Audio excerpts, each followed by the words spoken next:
Yo guys, what's up and welcome back to the channel. And these guys, Aston Martin are making their grand return to the 24 Hours of Le Mans and they're bringing the Valkyrie as a contender. It's based on the AMR Pro, which is basically the track-only version of the already bonkers road-going Valkyrie, and the both of them actually share the same engine, i.e. the 6.5-litre naturally aspirated cosworth V12 that solely puts out 1015 horsepower. And the road-going Valkyrie actually has an additional electric motor, which is actually a 1.7 kWh rematch developed motor that puts out an additional 140 horsepower, meaning that the road-going Valkyrie puts out 1155 horsepower and it weighs in at 1270 kilos. But the AMR Pro jettisons that electric motor and it weighs over a quarter of a ton less than the road-going Valkyrie, and that means that this is potentially a sub 1 ton vehicle. And now it makes a lot of sense that they're using the AMR Pro as the base for the LMDH car. And coming back to Aston's return, they're not only returning for the 24 Hours of Le Mans but also for the 24 Hours of Daytona and the 12 Hours of Sebring. And they're not stopping there either. They'll also be competing in the IMSA WeatherTech Sports Car Championship as well as the FIA World Endurance Championship.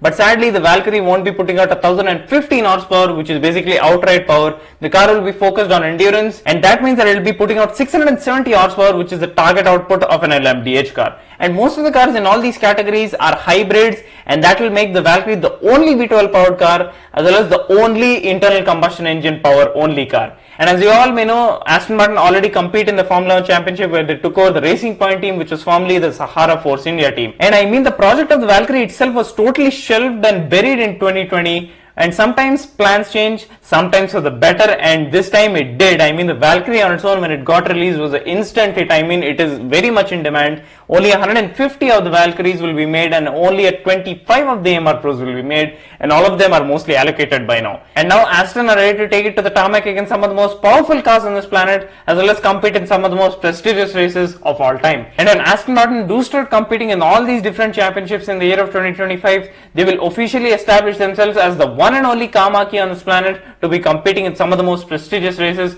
of all time. And with that F1 Adrian Newey pedigree as well as Fernando Alonso and Lance Stroll in their hands, they've got a very big helping hand development wise, but at the same time they've got to get to work if they actually want to clinch each title in the first season itself. And the Valkyrie is also the first ever modern Le Mans hypercar from a major manufacturer to have a road going equivalent in customer hands. What do you guys think? Leave it in the comments below. Thanks a lot for watching, guys. Remember to hit that sub button and click the bell to ensure that you don't miss out on any future videos. Thanks a lot for watching, guys. See ya.